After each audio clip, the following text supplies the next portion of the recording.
kuba wari ikidoma udafise aho urara ndetse n'ivyo ufungura, ariko ukizerera mu mpano yawe munyuma ugasanga abo wahora ufana musigaye muhangana.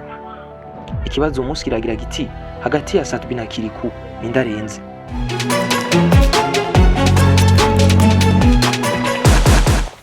Amazina y'ukuri: Sat B yitwa Bizman Abdul Kaloum, Kirikou yitwa Niyonkuru Yusuf Akbar.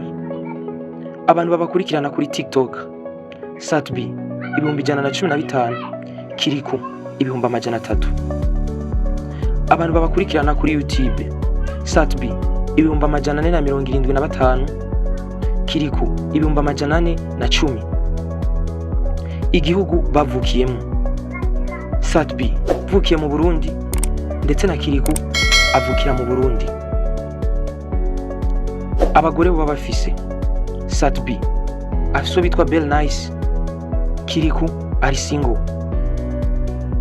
Abantu babakurikirana kuri Facebook: Sat B akurikirana n'abantu 560, Kirikou akurikirana n'abantu 325. Abantu babakurikirana kuri Instagram: Sat B 230, Kirikou 145. Isanganiro Award: Sat B ntayafise, Kirikou afise imwe. Style z'umuziki bakora: Sat B akora Afropop ndetse na R&B, Kirikou akora R&B ndetse na rap. Korabo bamaze gukora ziri international ni zingahe? Bazikoze n'abandi.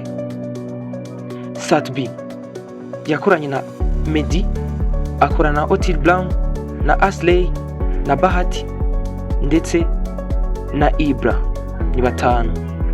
Chris Easy, Bruce Melody ni 2 ku ruhande rwa Kirikou. Abana bamaze kuvyara: Sat B ni 3, Kirikou nta numwe. Indirimbo bamaze gusohora zikaba hit kurusha izindi: Sat B No Love, Feel Love na Je Vais Bien ndetse na Beautiful. Kirikou ni Ahanihe ndetse na Lara. Igihe batanguriye umuziki: Sat B yatanguye mu 2009, Kirikou atangura mu 2018. Aho bavukiye: Sat B yavukiye mu gisagara ca Bujumbura, Kirikou nawe avukira i Gitega. Imyaka bafise: Sat B imyaka 37, Kirikou imyaka 28.